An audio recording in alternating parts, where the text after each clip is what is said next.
trenin bir ovanın ortasından yangın çıktı. Trenden yangın çıktı. Herkes feryat feryat, imdat imdat, herkes kaçtı. Bir ben kaldım, bir de hanım beni bırakmadı. Allah razı olsun. O beni bırakmadı.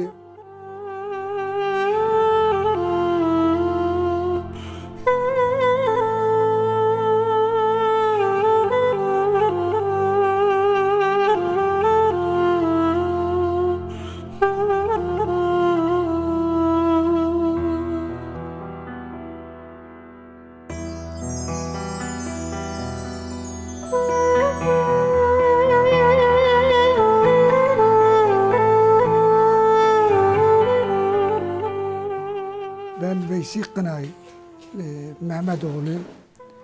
Biz eskiden Mardin Derik Adak Göktaş köyüne kayıtlıydık. Rahmetli dedem Göktaş'tan Adak yani Mardin Derik'in köylerine geçtiler. Orada bizim yaşımız da ilerleyince tabii 8-9 yaşlarında tahmin olarak bizi ilkokula kaydettiler. İlkokula kaydettik. Biz sabahleyin 5 kilometre yola gidiyorduk okumak için. Akşamleyin 5,5 kilometre yine oradan eve dönüyorduk. Gidişimiz kış, çamur, kar. Biz bazen gidiyorduk ta okulun karşısında büyük bir taş, bir kaya görünüyordu. Biz uzaktan o taşı bayrak olarak diye görünüyorduk. Ha bayrak asılıdır, okul tatildir, geri dönüyorduk. O zaman ekmek götürüp bir parça ekmek, 2 tane çay şekeri o şekil gidiyordu. O zaman öyleydi. Okula gitmenin gelmesi öyleydi. Biz o şekil hayatımız o şekil geçti. Ta bahar olana kadar. Şimdi diğer karşı köyünün çobanları ve çift süren çiftçiler yoldaydı. Sabah gidince bizi durduruyordu. Çantanızı çıkarın, ödevlerinizi çıkarın. Size ne ödev vermiş, nasıl ödev yapıyorsunuz? O zaman da okuma yazma yoktu. Biz o kadar fazla okuyamıyorduk, bilemiyorduk. Okumasaydık bizi dövüyordu. Okusaydık yine dövüyordular bizi. Biz çocuktuk. Eve de geliyordu, ya bir şey yalan söylüyorsunuz. Büyükler çocuklar için hiç kızmazdılar.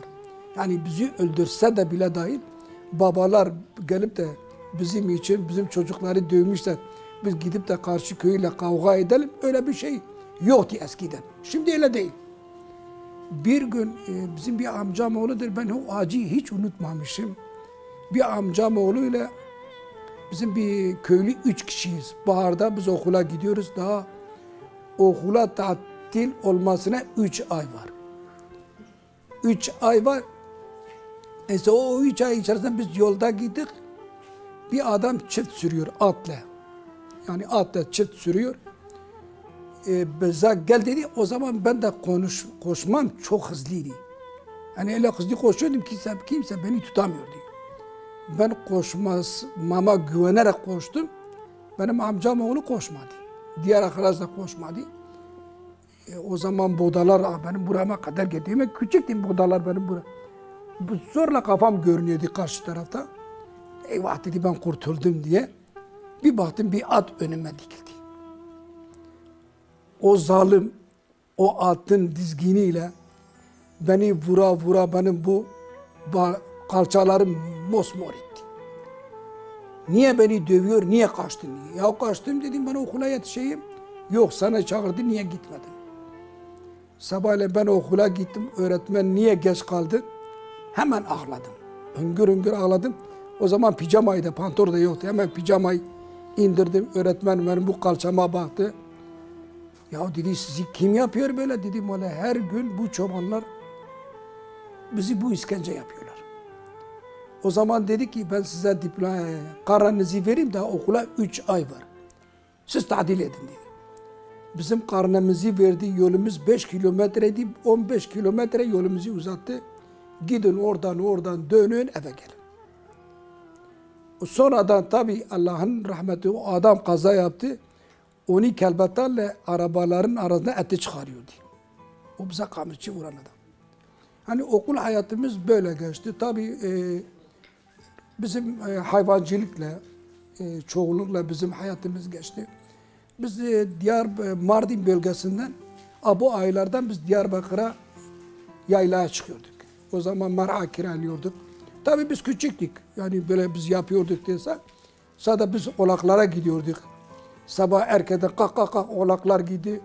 O tatlı uykuyla bizi uyandırıyordu. Git olaklar gitti. Olaklar durmuyor ki. Oraya koşuyor, buraya koşuyor. Biz de dövüyordu, getiriyordu, bağlıyordu. Rahmetlik anamız o zaman tereyağı vardı. Bir tereyağı saç lavaş ekmeğinin üstüne sürüyordu. Böyle durum yapıyordu. Hadi git olakların yanına. Bizim hayatımız o şekil devam etti. Ta biz askere gidene kadar.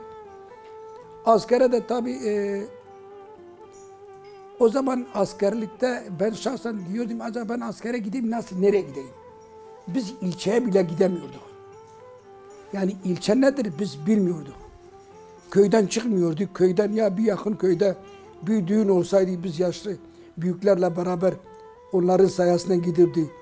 Düğüne takılırdık. Oynama bizde yoktu. Biz girip de sadece seyrediyorduk. İlçeye bile gidemiyorduk. Bir ilçeye gittiğim esnasında gittim. Askerlik şubesine gittim. Biz gecemizi askerlik şubenin önünde geçirdik. Demek ki yani imkan olsaydı, böyle de bilincimiz olsaydı ya bir eve giderdik ya bir otele giderdik. Ya eve gelirdik sabah erken yine geri dönerdik. Orada o gece şubenin önünde yattık.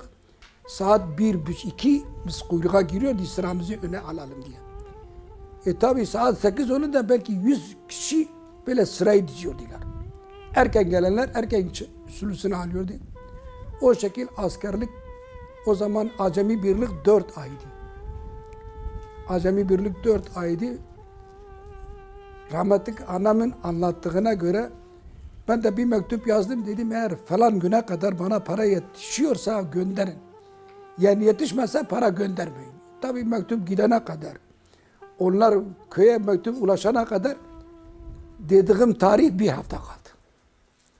Rahmetlik anam da babama diyor ki git Derik'e. Derik'le bizim köy 30-40 kilometre. Araba yok. Yayayla gidiyor. Atla gider oraya. Ya da başka bir konak giderdi ilçeye.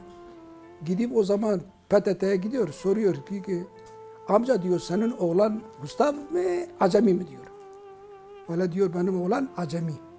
Valla diyor senin bu oğlana bu para yetişmez. Yani sen gönderse de bu para ona yetişmez. Rahmetlik babam eve geliyor. Annem diyor ne yaptın diyor olay parayı gönderemedim. Diyor git sen de git. Sen de eve gelme. O gelene kadar sen de eve gelme.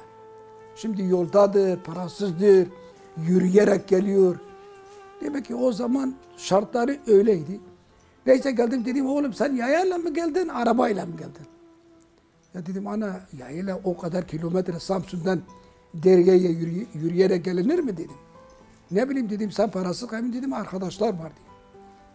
Gittim o zaman arkadaş benim yol paramı, biletimi kesti. 2 gün evde kaldım. Bizim bir at vardı affedersin. Ata bindim. Gittim onun parasını verdim. Geri döndüm. O askerde biraz bizim bir Diyarbakırlı vardı. Bir de Kütahyalı bir arkadaş Sami tabi. Askerde insan herkesle de dost olamaz. 3 kişiyle biz samimiyetimiz vardı. Bir Diyarbakırlı 10 senelik askerdi. Belki bunlar geceleri market soymaya gidiyorlar. Dükkan soymaya gidiyorlar. Yani onların işi soygunculuk. Ben tezkere aldım. Bir ay evde kaldım. Baktım askerler geldi. Beni yakaladı. Niye dedi sen Kırgızlıktan aranıyorsan. Ne Kırgızlık dedim ben tezkerem almış. Git dedi onu arkadaşlarına anlat. Geldim Diyarbakır'a. İkisi de biri Kütahya'dan getirmiş. Diğeri de Diyarbakır'da. Diyarbakır'a bizi getirdi. Yüzleştirdi. Bu adam ne yapmış? Bizim arkadaşımız. Ne götürdü diyor o bir şey götürmedi. Oğlum diyor adam bir şey götürmemişse niye onun ismini vermiş bizim arkadaşımız diyor.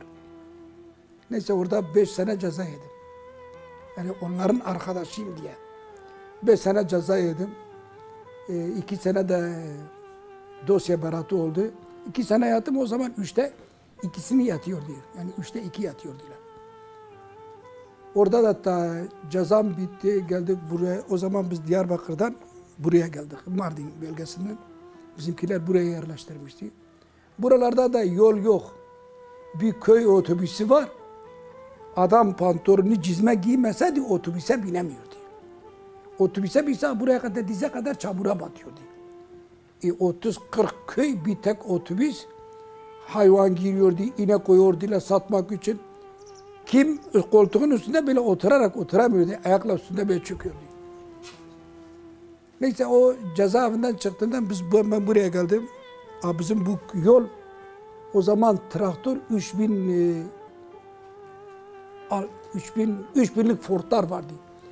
O Ford o çamurdan zorla buraya kadar geldi. Burada 3 gün çamurda kaldı. Kimse çıkaramıyordu. Traktör yok.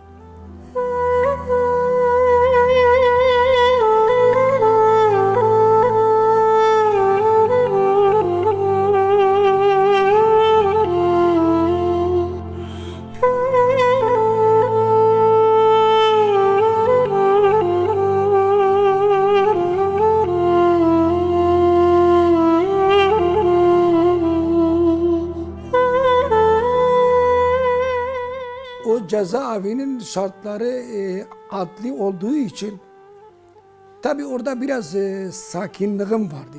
O Erzurumlular da beni çok seviyordu. Demek ki ben sakindi, beni seviyordular. Bir gün o zaman bir insan mahkum bir gardiyanın yanında bir sigara ağzına koysa, yani Genelkurmay Başkanı'nın yanında nasıl esas duruşta duruluyor, o baş gardiyanında da böyle esas duruşta durmak lazım. Ben de baş gardiyan ne olduğunu bilmiyorum. Paşa diyor, paşa ne olduğunu bilmiyorum. Bu kolunda 3 tane çizgi var, kırmızı çizgi. Demek ki o çizgiler kıdemdir. Ben de sigara ağzımda, o adam da dev gibi bir adam, kimi dövdüğü yere yapıştırıyordu. O baş gardiyan. Böyle yani gittim, böyle bir ters bana bakıyor. Ya bu adam niye bana böyle ters bakıyor? Sigara ağzımda olduğunu sigarayı unutmuşum. Neyse sigarayı attım. Farkına vardım, sigarayı attım tabii. Sigarayı attım. Bizim o zaman koğuş mesulü vardı. Bunlar kan davasından iki kardeş 4 kişi cezaevine girmişti. Tabii kan davasından onlar intikam almıştı. Bunlar birisine 30 yıl vermişti, birisine 24 yıl vermişti. O zaman 80'li yıllarında onlar cezaevinde bu terör olayı, bu PKK yüzünden o zaman cezaevine girmişler. Bunlar da daire, yani gardiyanlarla beraber bunlara karşı çıkmışlar, PKK'lara karşı. Daire bunları tutuyordu. Yani gardiyanlık bölümüne bunlara ne iş varsa bunlara verdi. Bunlar bizim adamımız diye. Ya koğuş sorumlusu dedi, ya bu adam senden ne istiyor bu baş gardiyan dedim. Valla bir şey istemiyor. Ya valla dedi, sen bir hata yapmış ya, senin hatanı affetmiş dedi. Valla dedim abi, bir gün ben ağzımda sigara vardı. Böyle karşı karşıya geldik. Böyle ters baktı, ben de sigara ağzımda unuttum dedim. Dedi seni dövmedi dedim, valla dövmedi. Valla dedi, ilk dayak yemeyen sen olmuşsun o adamda. Yani beni çok tutuyor derler. Onların sayesinde o Erzurumlular diyor, sen bir gün bizim memleketimizdesin. Bir gün bir yolumuz senin memleketine düşerse, biz sana burada değer kıymet vermezse, biz de oraya gelirsek, sen de bizi görünce bize sırt çevirirsin. Ama burada sana değer verirsek, bizi görünce bizi kucaklamaya başlayacaksın dedi. Onun için beni çok seviyordular. Oradan bir Erzurum'dan bir ilçeye, cezam az olduğu için başka bir ilçeye beni sevk ettiler. İlçenin ismini unuttum adam. Bayağı oldu. O adamlarla biz gardiyanlarla akşam sabaha kadar dışarıda geziyorduk. Az ceza kim kaçar orada? Biz gardiyanlarla böyle aile olmuştuk. Yemek getiriyordu bize, biz pişiriyorduk, onlar yiyordu. O zaman cezaevdeki mahkumlara yemek veriyordu. Onların istikakı ne kadarsa o istikakına yağ, et, pirinç, bulgur, artık gıda ne varsa onların ayırdığı istikakı onlara malzeme getiriyordu. Getirdi, biz de bir aylığına onları idare ediyorduk. Yani bitse kimseden alamıyorduk. O şekilde biz idare ediyorduk, beraber yiyorduk gardiyanlarla beraber. Her bir gün bir masadaydı. O yatak yatağa yapışıktı. Biz o yatağın diğer ucuna böyle yastığında kolumuzu dayatsaydı, sen hoş geldin. Öyle bir misafirperlik yapıyor diye adamlar. Sen benim evime gelmişsin. Gidip çay ocağında çay demliyordu, getiriyordu. Kuru yemiş getiriyordu, önüne seriyordu ya benim misafirim diye. Diğer koğuşta senin misafirin hoş gelmiş. O diyor senin misafirin hoş gelmiş. Biz koğuşun içindeyiz. Yani o adet dedi ya bizde öyle bir adet yok. Bunlar ne güzel bir adet. Böyle ya kolunu yastığına dayatsa ya işte bu misafirdir. Öyle bir güzel bir ilgi gösteriyordular. O cezaevi süreci böyle geçti. Yani şimdi anda unutmuşum yani nasıl geçtiğini. Ben hatırlamıyorum. Tabii geriye dönük olmadığı için insan unutuyor.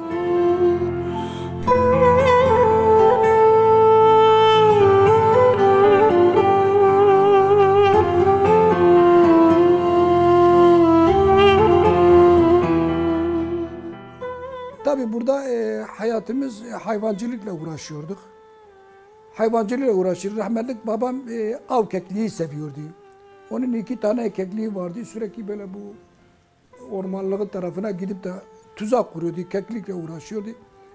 Bizim işimizde biz de kardeş olarak biz de hayvanla uğraşıyorduk. Benim bir küçük kardeşim vardı. O çiftçilikle uğraşıyordu. Ben çiftçilik sevmiyordum. Ben çobanlık daha hoş geliyordu bana. Hep çobanlık, günde 24 saatte çobanlıktan gelmeseydim sıkılmazdım. Bir gün böyle çift sürmeye gitseydim o gün bana zindandı. Yapamıyordum. Hayvanlarla geziyordum, oynuyorduk, şakalaşıyorduk arkadaşlarla. Hani o çobanlık hayatımız öyle geçti. Biz amca çocuklarıydık. Biz burada diyorduk ki acaba biz kimi korkutsak bizim bölgemize gelmesin diye. Bazı çoban arkadaşlar beni uzaktan görüyor ya diyor kaçın Veysi geliyor vallahi diyor bizi döver diye. Yani bizden uzak dursun hayvanlarımız rahat otlasın diye. Ben geceleri eşeğin boynunda şey vardı. Zengil ne diyor ona takırdak mı diyor. Ben ona ot dolduruyordum. Benim o zilin sesi kimseye gitmesin. Hangi tarafta olduğumu kimse bilmesin. Diyelim ki ben akşam bu tarafta gidiyor, sabahleyin bu taraftan çıkıyordum. Ya diyor bu adam uçtu mu? Nasıl geçti? Nasıl gitti? Hayvanım da öyle alışmıştı. Ben böyle kışt dediğim zaman ses bile etmiyordu. Köpeğim bile havlamıyordu. Yani o kadar hayvan alışmıştı.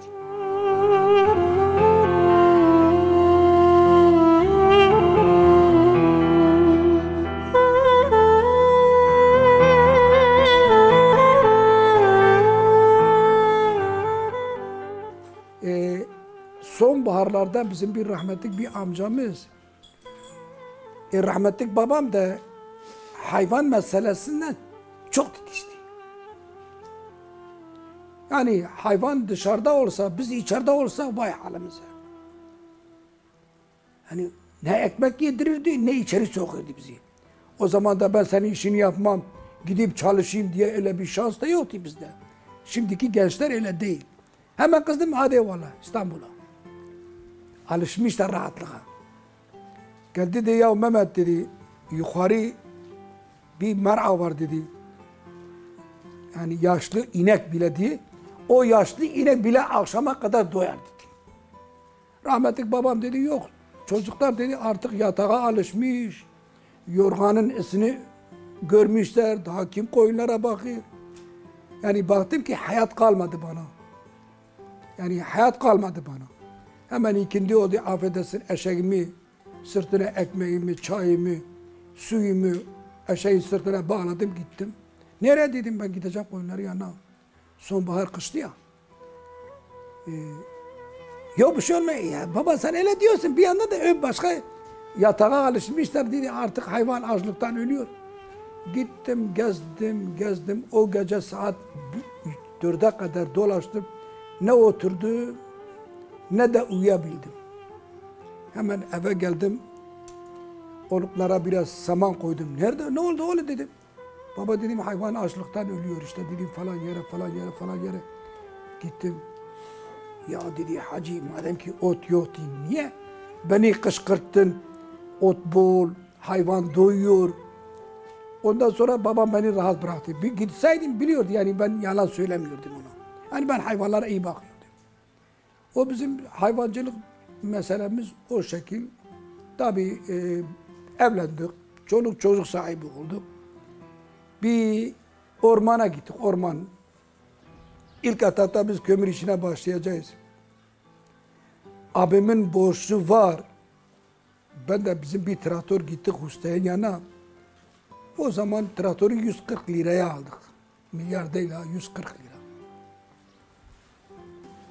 Traktörü aldık, dedim ustam bu traktörün garantisi ne kadar dedi, çalıştırıp istihdam edene kadar.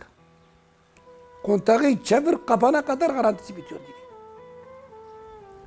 Ya dedim ustam sen ustasın, bu traktör ne kadar dayanabilir diye. Hani biliyorsun. Valla diyor benim traktörüm garantisi budur. Yani dedi bir adım yürüse garantisi bitiyor. Daha geri de almam dedi. Peki hoca ustam dedim biz bu traktörü alırsak ne kadara iş yapabiliriz dedi. Dedi eğer şoförseniz bir sene gider. Şoför değilseniz bir saat bile gitmez dedi. Biz de şoförlüğümüze güveniyorduk. Yani traktör konusuna. Tamam dedi ben alırım. Traktörler de yine polis diyor Atatürk'ün döneminde kalma traktörler. Şimdi piyasada yok. Bir Ankara Polat'ta var o traktör. O da çok nadir. Neyse o traktöre biniyordu. Bir rampaya vurduğumuzda kendiliğinden geri kaçıyordu. Yani ileri gideceğine kendiliğinden geri kaçıyordu. Biz de ormana gittik. Güya para kazanacağız diye. İşimiz orada da ters gitti. Yani orada kazanacağımıza oradan kaybettik. Edip edemiyoruz çünkü eve un alamıyorduk. Ben başladım odun, o gündüzleri odun kesip de geceleri götürüp satıyordum. Gündüzleri kesiyordum, geceleri götürüp satıyordum. Tabi köylüler herkes şikayet ediyor. Herkes şikayet ediyor, bir kötü bir traktör var. Her gün bu odun çekiyor. Ormancılar da her Allah'ın günü yola çıkıyor. Ben 2 gecede bir yoldan gidemiyordum. Yani 30 gün ben 30 yol denemişim. Onlar hangi yolu pusu kuracağını şaşırmıştı. Tarlanın içinden geçiyordum, yoldan gidiyordum. Böyle ormandan geçiyordum. Adamlar nasıl yolu keseceğini şaşırıyordu. Ya diyor, geliyor diyor, vallahi diyor bir kötü bir traktör sahibi var. Biz her Allah'ın günü gelip yolu kesiyoruz. Bir türlü denk gelemedik ona. Abimle beraber ya dedi abi dedi Ramazan ayıdır. Ben dedim bizim bir birader gelmiş bize ziyarete, dedim hem onu götürüp ilçeye bırakayım. Hem de bayram harçlığı malzemesini alalım hafta perşembe. Haftaya perşembe de bayramdır. Traktörün debriyaj plakası silinmiş. Dedi nasıl gidersin? Dedim giderim ben hallederim. Neyse gittik. Yolda traktörümü ben adam usta geldi bana tahta verdi. Tekerlekli hidrolik verdi bana, traktörü 2'ye böldü. Malzemeyi söktüm götürdüm ustaya. O diyor yerimi işgal etme, malzemeyi getir ben yaparım diyor. Neyse traktörümü götürdüm, malzemesini söktüm ona götürdüm, o da bir yaptırdı. Geldim eve taktım, takmasını beceremedim. Onu çağırdım, dedim ya ustam sen gel, valla ben traktörü hareket ettiremiyorum dedim. Geldi yaptırdı. Sesi de çok aksozu biraz dozer gibi ya. Aksozu çok kalın, çok ses yapıyor. Bizim ellerinizden öpe bizim bir oğlan var. Bir de bizim biraderle. Dedim traktörü boşa atayım biraz. Biraderle bir konuşayım. Rampa yok. Ha dedi ben buradan odun çekmişim, ha buradan odun çekmişim. Yollarımı ona tarif edeyim. Bu traktörde bir sağa, bir direksiyon bir kırdı. Bir edemedi, düzeltemedi. Arkamdan da böyle oturak, alüminyum koltuğu böyle kaynak etmişim. Rampaya vurduğu zaman böyle sırtım kayması, sırtım dik dursun diye. Ben önce bir biraderi ben rüyada gördüm. Baktım ki bizim traktör böyle mavi bir kayaya çarptı. Bunu rüyamdan gördüm. Rüyayı da kimseye de o zaman diyor rüyaları kimseye bahsetmeyin. Ben de rüyayı kimseye bahsetmedim. Abim traktöre gidiyor diye hemen gidip onu traktöre ben rüyayı görmüşüm ya. Onu traktörden indiriyorum. Oğlu gidiyor traktöre biniyor indiriyorum. Ya amca sen bırakmıyorsun biz traktöre çıkmayı öğreneyim. Ben rüya korkusundan onları bindiremiyorum, söyleyemiyorum onlara. O arada tam 20 gün falan geçti. Ramazan'dan önce bu rüyayı görmüşüm. 25 gün biz Ramazan'ımızı tuttuk. Yani başıma geleceğimi Allah biliyor, bir başka ben zaten bilemiyorum. Neyse gittik. İnancın olsun bu rüya gördüğüm taşı o taşa vurdum. Rüyamdan gördüğüm taşı bir traktör devrildi.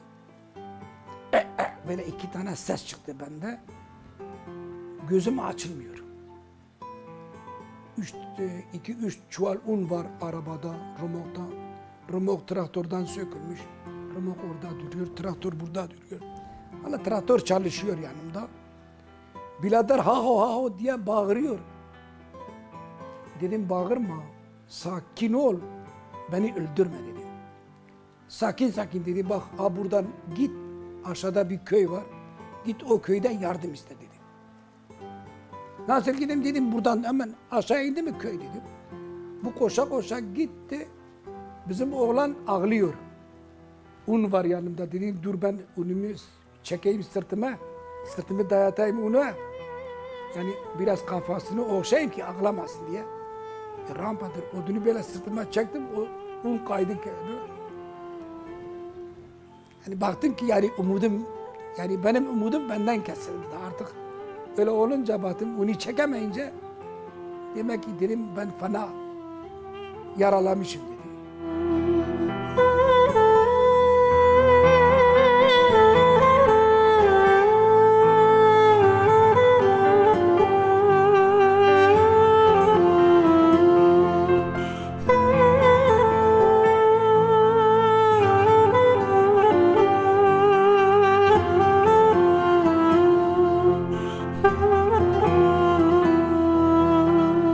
Neyse o saatim yerdedir. Böyle bakıyorum saate. Bir de taksi geldi bizim birader. Demek ki ben konuşuyorum. Demek ki ben konuşmayı tam çeviremiyorum. Herhalde içimden konuşmayı tamamlıyorum. Ağzımdan tamamlayamıyorum. Kalçamdan tut edeceğime onlar diyor ki kalçası kırılmış. Benim ayağımı ucundan tutuyor. Burada kırık var ya. Bu kırıklar böyle kemik buradan çıkmış. Bu kemik de buradan çıkmış. Kalçamı tutun diye kalçamı tutun. Demek ki onlar da diyor ki kalçamı tutmayın diye anlamına geliyor. Neyse götürdü. O zaman binek taksi vardı. Taksiyi götürdü taksi yanına. Ya dedi taksiye sığamazsın dedi. Ben gidip ambulansı çağırayım. Ya ben onun gömleğini tuttum. Ya dedim zaten olan olmuştur. Sen gidip ambulansı çağırıp ambulans gelene kadar iş işten geçer dedim. Ya ne olmuşsa olmuş dedim. Bir şekilde sıkıştır dedim arabaya. Dedi ne yapayım dedim, biri benim kolumdan tut, beni çek. Koltukta oturt. Arka kapıyı kapat, benim ayağım zaten kırık dedim. Diğer kapıyı da kapat, beni o şekilde koltukta oturtun, tamam dedim. Abi dedi sıkamazsın dedi, sığdırın dedi. Neyse beni o şekilde tavsiye sığdırdı. Allah razı olsun, bizim bir sağlıkçı bir arkadaşımız vardı. Adı Şahin. Hastaneye gittim. Hastaneye götürdü. Dedim Şahin bizim birader dedim. Çiftliktedir, ona haber ver. Hani ona haber ver ki onun bilgisi olsun ki kimse bilmiyor ki telefon yok. Bu hemen birisi gidip bizim biradere haber veriyor. Tabi birader bir ayakkabını giyiyor, çorabını çıkarıyor. Çorabını giyiyor, ayakkabını atıyor. Hani o kadar o telaşta ayakkabını giyeceğine çorabı giyiyor. Çorabı çıkaracağına yani ayakkabı çıkarıyor. Yani o kadar o da telaşta. Hastaneye gelene kadar beni diğer hastaneye götürdü. O hastane işte Keski'den Kırıkkale'ye kaldı. Kırıkkale'den biz müdahale o sedyeden o sedyeye, o sedyeden o sedyeye beni mahvediyorlar. En son bizi Ankara'ya götürdü. Biradere dedim ya dedi çok var mı? Ha az dedi. Ya bir ambulans binaların yanına geçtiği zaman yankı yapıyor. Ya bu ambulans yankı da yapmıyor. Ha diyorsun hani bu ambulans havadan mı gidiyor? Bir serum üstündedir, cam serum. Bu serum da böyle sallanıyor. Ona diyor bu serum kafama gelse kafamı paramparça eder. Korkudan gözümü kapatamıyorum seruma baka baka Kırıkkale'den Ankara'ya gidene kadar. Serum da böyle sallanıyor. Ambulans hızlı gidiyor. Ya bu serum diyor vallahi kafama gelse beni mahveder diyor. Neyse beni bir götürdü. Hemen sedyeyle röntgen masasına götürdü. Bizim birader de biraz kilolu. Demek ki o zaman canım fena acıdı. Ay deyince hemen onun suratına bir tokat. Ulan diyor hastanız ölürse ölsün gebersin sanki babamın çocuğu mu dedi. Bıraktı gitti. Hemen elimi uzattım. Önlüğü elime geçti. Ya beyefendi dedim adam şuurunu kaybetmiş. Sen de şuurunu mu kaybetmişsin ya? Sen tokata yersin, dayakta yersin. Şuuru kaybetmeyeceksin. Dedim adam şuurunu kaybetmiş. Tamam amca dedi. Abi dedi tamam beni masada kaldırmadı.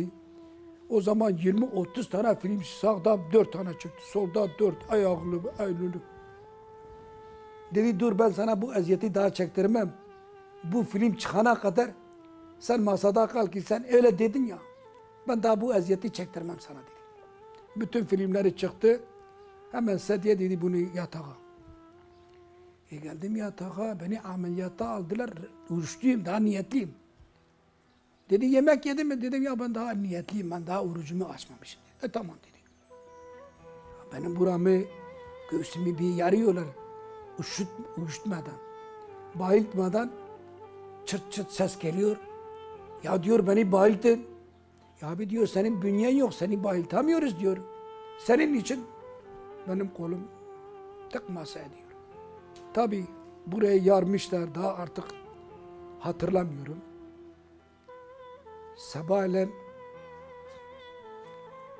Sabah mı artık 2 gün mü 3 gün mü sabah mı daha hatırlamıyorum. Baktım abim deyince ya dedim bu ne zaman gelmiş dedim ya. Düşündüm. Kapı açılınca böyle ne var dedi. Ben de ayağım dedim. O da böyle dedi. Ne bileyim benim ayağım. Belki buraları delmişler. 7 kilo demir buradan bu ayağıma bağlamış. Bunu da delmişler. 7 kilo demir buraya delmişler.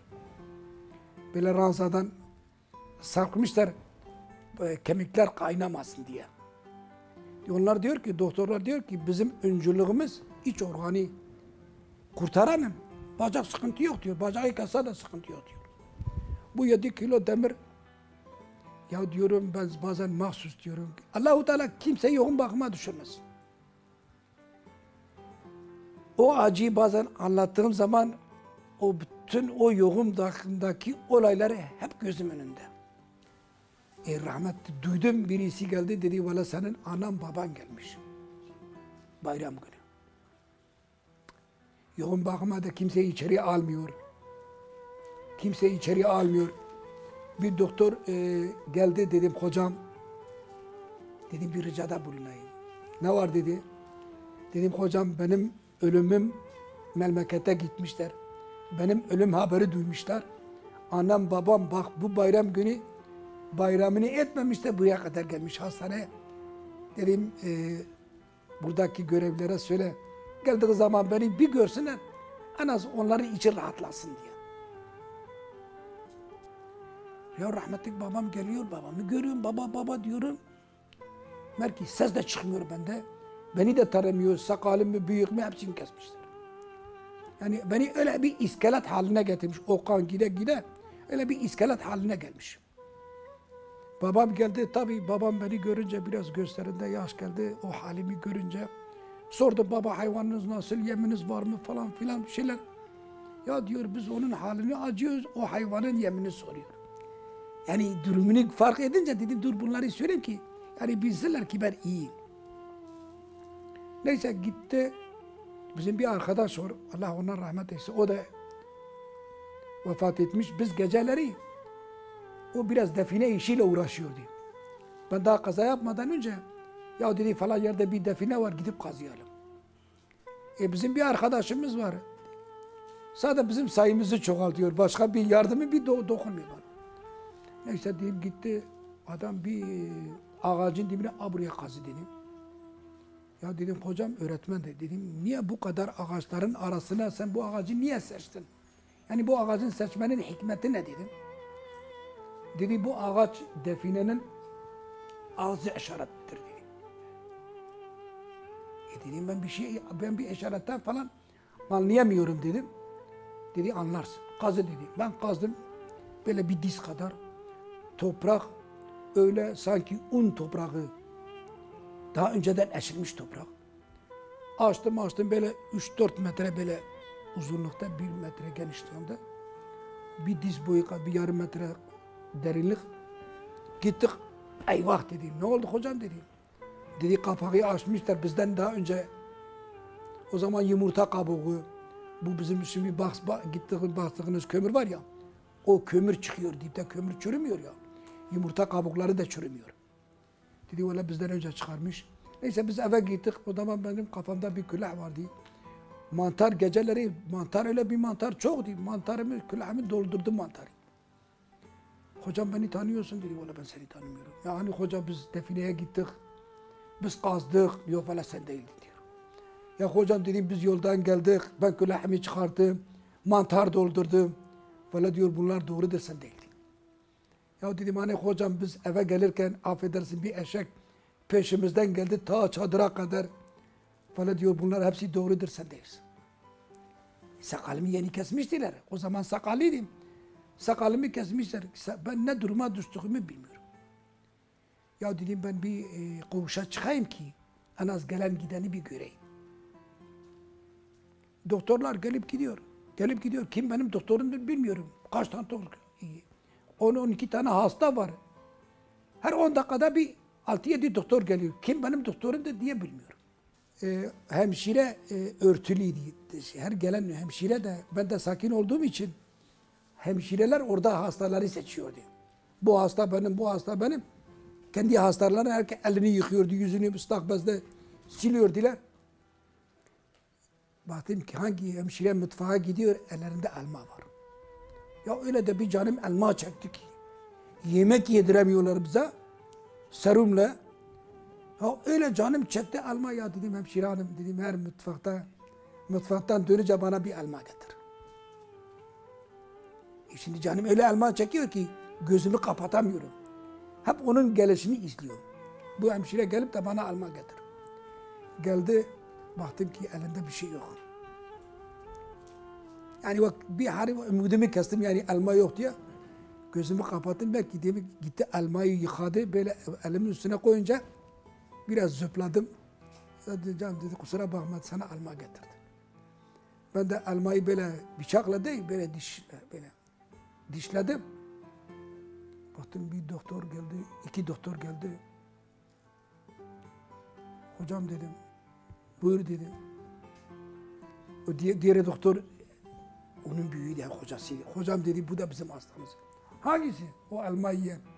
Vallahi dedi elma yiyen hasta ben geçmiş olsun demem. Hasta olsa elma yiyemez. Bu adam hasta değil. Dedim hocam vallahi bir şeyim yoktur yeter ki beni koğuşa gönder. Neyse koğuşa gönderdiler beni. Abim öyle bir hassastır. Bir şey istese yok der. Ben ilk etapta böyle sağıma soluma baktım ki yanımda bir ayna var birisine. Ya abi dedim bir ayna var. Ya abi dedi burada ayna yasaktır dedi. Ben baştan biliyordum bunu söyleyeceğine. İlk etapta gözümü gezdirdim. Aynayı gözüm kesti. Dedim abi diğer bak o masanın üstünde ayna var. Aynaya böyle ayna baktığımda ben kendimden korktum. Ya benim sakalım var diye her tarafım doluydu. Sakal, bıyık hepsini kesmiştim. Böyle iskelet. O şekil hocam bizim hastane hayatımız öyle geçti. Hala da devam. Hala da devam. Yine de Allahu Teala şükürler olsun ki yani şikayetçi de değilim. Allah yazmıştır muhakkak kaderimde bu var diye. Tabii yani bunu şimdi anlatınca geliyor. 3 günde söylese bitmiyor. O kadar vaktimiz yetmiyor buna. Neyse oradan beni memlekete geleceğim uçağa aldıramıyorlar. Böyle cenaze gibi. buraya kadar alçıda. Bir kolum da bir kafam sağ. Bir trene bindirdiler. Trene bindim. Trene artık bir yere kadar geldi. Nerede? Malatya mıydı? Sivas mıydı? Neresiydi? Trenin bir ovanın ortasından yangın çıktı. Trenden yangın çıktı. Herkes feryat feryat, imdat imdat. Herkes kaçtı. Bir ben kaldım, bir de hanım beni bırakmadı. Allah razı olsun. O beni bırakmadı. Birisi daha vardı bizim arka koltuk. Hanımı diyor, herif inelim. Hanım diyor, Allah ne yazmışsa o olur. Vallahi diyor, kaderimiz yanmak ise ben aşağıya insan da yanarım. O kaderimden yanmak yoksa odada da olsa da ateş gelmez dedi. Kimse ne beni aşağı indirebiliyor, ne de kimse beni o zaman bir tahta yapmışlar böyle sedye gibi. Neyse geldim buraya, 2 tane amcamız var. Allahu Teala onlara o hicrette Allahu Teala onların mükafatını versin. Allahu Teala tekrar kısa bir zamanda bizi bir araya getirsin. Biri zayıftı, biraz da birisi diğeri biraz kiloluydu. O zayıfa diyordu ki amca sen baş ucuna gel, baş ucu biraz hafif dedim. Ayak tarafı, şimdi ben oturunca bütün ağırlık ayak tarafına gidiyordu. Ramazan ayıydı ya diyor, sen oruç tutma. Tutmayayım. Getiriyordu yemek, getiriyordu ye diyor. Valla boğazımdan gitmiyor diyordum. Ya gelmeyin. Ya da bırak ki ben Ramazan'ımı, orucumu tutayım. Valla sizin içinizde yemek boğazından gitmiyor ki. Yalnız olsa her neyse. Şimdi ben size baka baka valla boğazımdan ekmek gitmiyor.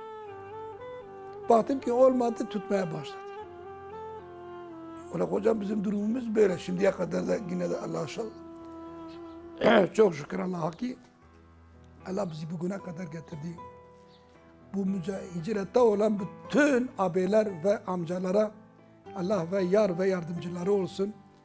Allah-u Teala bizi kısa bir zamanda tekrar bir araya getirmeye nasip etsin.